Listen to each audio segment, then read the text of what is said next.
Yan yung apartment namin. Yan yung aming apartment.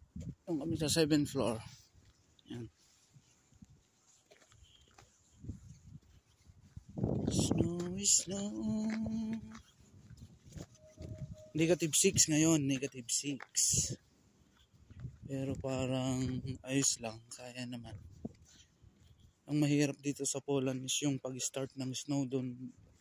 Grabe ang lamig. At saka yung tagtunaw. Doon mararamdaman talaga ang lamig. Pero pag nag-snow na mismo, ayos lang. Hindi naman siya masyadong malamig.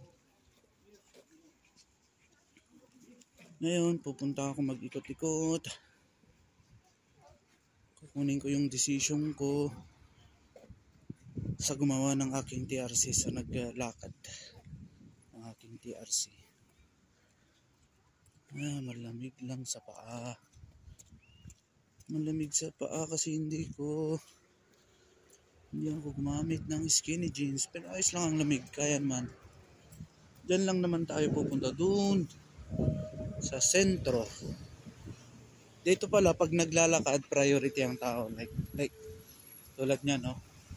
Yan. Sila yung ang mga sasakyan ang titigil. Yan, tulad niyan. Titigil. Hindi tulad sa Pilipinas na ang tao ang titingin bago tumawid. Dito may mga taong daan lang ng pedestrian. Dito tumitingin kung may sasakyan ba o wala. Kasi nga dito ang priority dito is tao. Driver ang tumitingin. Pag may tao na akmang tatawid sa pedestrian, titigil na agad yan. Kasi dito sa Poland, pag nakabangga ka ng tao, nako, ay makukulong ka talaga. Kaya ingat-ingat. Kaya ngayon, naglalakad na lang kasi nga day off ko ng 2 araw. Kahapon na saka ngayon. Kaya napagdesisyonan ko na maglakad-lakad kasi nga sa sobrang pagtatrabaho, yung parang nasanay na yung katawan mo sa pagtatrabaho. Tapos pag nag-day off ka ng 2 araw, for example sa isang araw, doon ka lang sa bahay, tulog, kain. Sa pangalawang araw, parang magkakasakit na ako eh. Kaya ito, pangalawang araw ng aking day off, napagdesisyonan ko na maglalakad-lakad. Kasi kukunin ko yung aking decision ng aking temporary residence dito sa Poland. Yan, tulad yan. Kahit hindi ako tumitingin. Yung sasakyan talaga ang titigil. Pero may part pa rin dito na for example sa main highway, kailangan mo talagang tumigil kung naka-red sign. Pero pag sa mga iskinita lang, pwede kang basta tumawid na lang. Kaya minsan kung magiging desperado ka dito sa Poland, magpabangga ka. Kasi sa Pilipinas may mga ganun eh. Gumagawa ng eksena para magkaroon ng pera. Yan. Yan yung kanilang train station. Doon yung train station doon. Ay, malamig sa kamay. Saka bibili pala ako ng winter gloves. Kasi siguradong habang darating ang araw, lalamig dito. Yun. Kaya kailangan natin ng winter gloves. Ay, grabe. You know? Kakatuwa. Actually, kagagaling lang namin ng Germany. At may talagang actually yun ha. Sorry. Papa-English na tuloy. Yun, kagagaling lang namin ng Germany. Actually sa Germany hindi siya nag-snow. Parating pa lang yung snow sa lugar na pinagtrabahoan namin doon. Pero nung umuwi kami dito sa Poland, habang palapit kami dito sa Poland, yun, kakaroon na ng snow. Kaya kakatuwa. Kasi nga, white, gandang tignan, pero syempre yung lamig. Kasi yung trabaho namin is doon sa labas.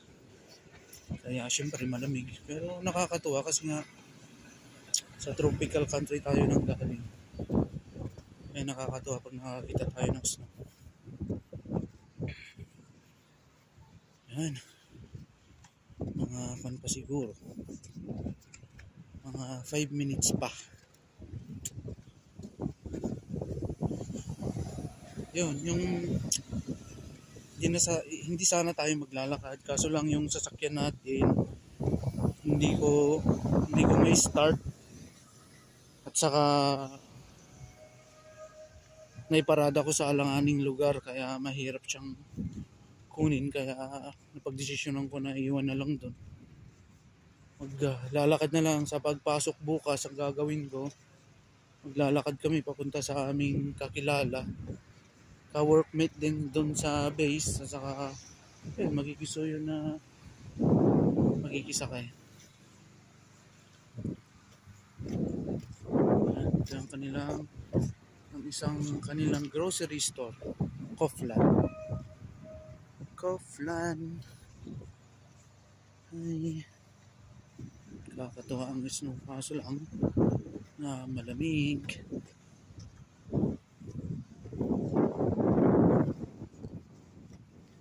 Yung mga puno wala nang syempre dahon. Ay.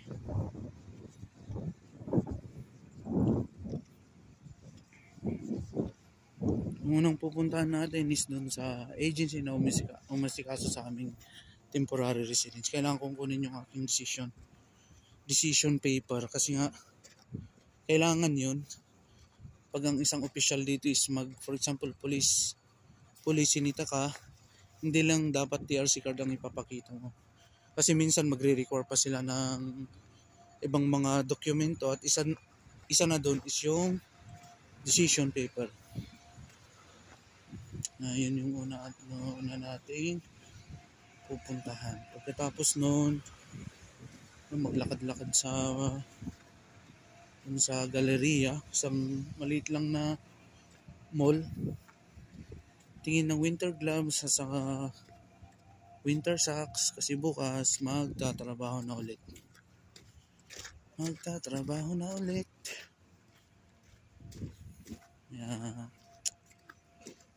Diretsong 2 araw yung day off, kailangan maglakad-lakad kasi nga kailangan kong maglakad-lakad kasi kung nandun lang ako ng 2 araw sa aming accommodation ay parang magkakasakit ako kasi nga sana yung ating katawan sa pagtatrabaho everyday, gigising na alas 5, alas 4 tapos nagtatrabaho. Tulad niyan yan yung mga sasakyan, sila ang titigil pag may magkukross ng mga tao. Yan. Hindi ko alam kung nakikita nyo guys, pero may parang siya. Parang chimney ba yan?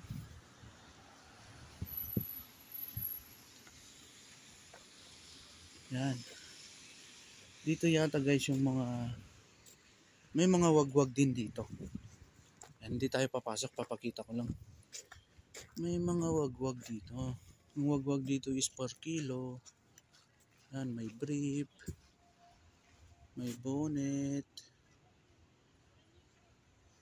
Pasok tayo sa loob. Tingnan ko yung bonnet.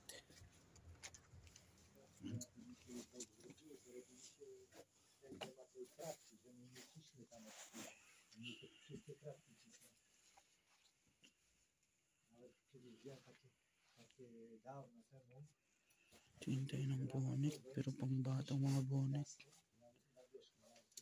May mga winter gloves din dito. Ito na kaya ako bibili ng winter gloves.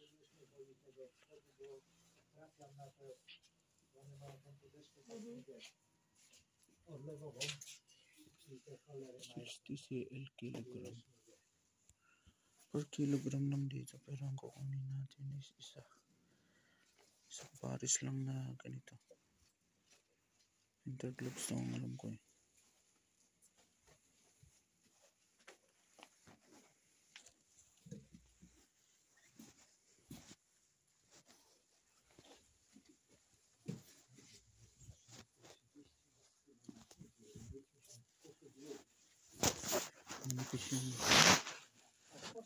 Manipis yung kanila.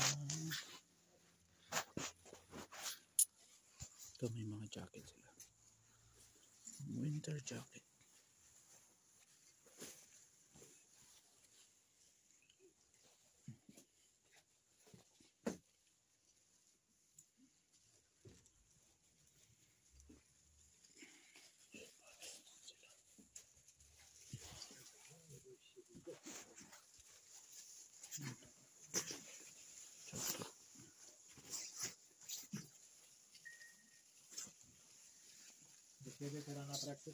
Weekend.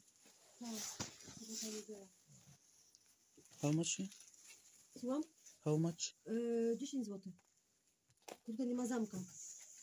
Tego suwaka. O, 10. tego. O. Ale to tu w Polsce w pasmanterii. Ale pan nie rozumie. Aha. 10 zloty? How much? 10? 10. Ah.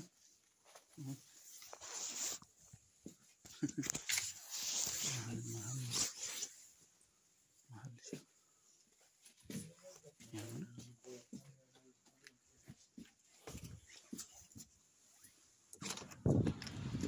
10 slot eh. Ibig sabihin nun 70. Kakatawa guys, pero hindi ko pa talaga alam magsalita or makaunawa pa ng Polish language. Jishen, bari 70 zloty. Pag i-convert mo ng peso, nasa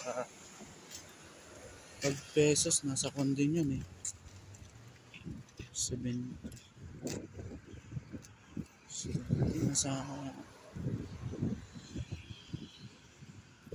Nasa 800 siguro, nasa 800 pesos. Yan, mahal pero yun mga second hand,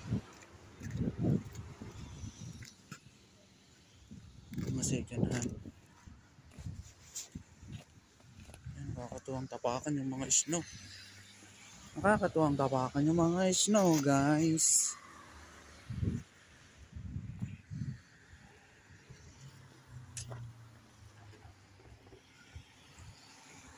Yan. Mga halaman, mga flower na nalagyan ng snow. Actually, ang snow dito sa Poland is nag-start lang last week. I-start lang siya last week. I-start lang last week yung kanyang snow. Yan. Doon na tayo magkupra sa kabila. Sa kabilang Bangir. Yan. Ang Bangir is kabila. Yung ano na salita. Yan ang kanilang sikat dito na kumbaga grocery store na pangmasa. Ang pangalan yan. Hindi makita. Yan ang kanilang sikat na pangmasang grocery store. Ang kanyang pangalan Pedronka. Yan. Tulad niyan, tignan nyo. Tatawid ako ha. Ang sasakyan ang mismong titigil. Yan, sasakyan mismo ang titigil para makatawid tayo. Yan. Yan ang style ng kalakaran dito. Pagdating sa street rules. Rules ng sa kalsada. Yan. Kakatuwa ang snow. Kaso lang, malamig. Pero okay lang, kaya naman yung lamig. Ang lamig dito is nasa 6 degrees Celsius. Nasa 6 degrees Celsius ang kanyang lamig. Yan, paside na natin i-video para hindi siya madilim. Kasi nga, against the light. Yan. Yan ang kanilang bus. Ay, mga bastos. Yan. May mga taxi rin dito. Yan, yung mga taxi. Mga naghihintay ng pasahero mula sa train station. Yan, hintay sila ng pasahero mula sa train station.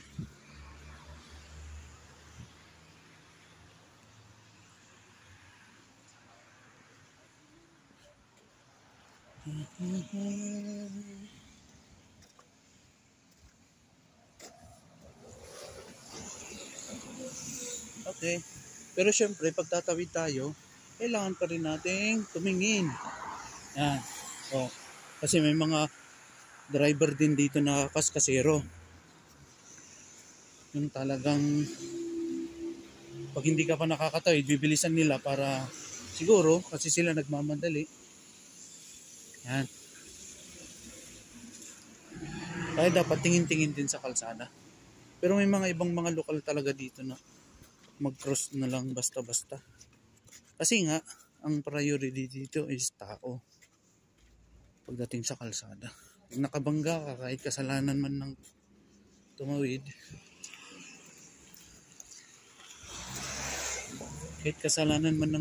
eh, wala kang magagawa. Kaya ang pagdadrive dito sa Poland is dapat kunting ang tawag dito, kunting ingat.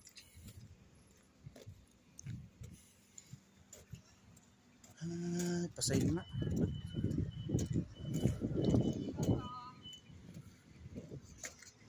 Ay, mahal naman yung second hand na jacket dun sa pinuntahan natin kanina.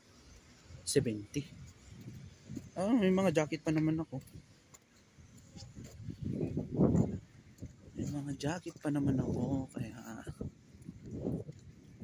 Kaya yung winter gloves na lang ang ating kunin at saka winter socks. Yan. Yan yung kanilang mga building. Kukumpara ko yung aking experience sa Germany at saka yung sa lugar. Mas malinis ang Poland. Hindi naman siguro sa aking mismong mga personal na pananaw lang to. Kasi yung kanilang mga public CR, pag nagta-travel ka, syempre kailangan mong umihi. Yung mga public CR nila sa Germany is hindi ganun kalinis. Hindi tulad yung mga public CR dito sa Poland na malinis. Kasi nga syempre may naglilinis. Sa Germany yata may naglilinis, pero baka siguro every 1 in a 2 days. Ganyan siguro. Yan lang ang aking kwan. Pero siyempre, ang Germany is mas progresibo or progreso kaysa dito sa Poland.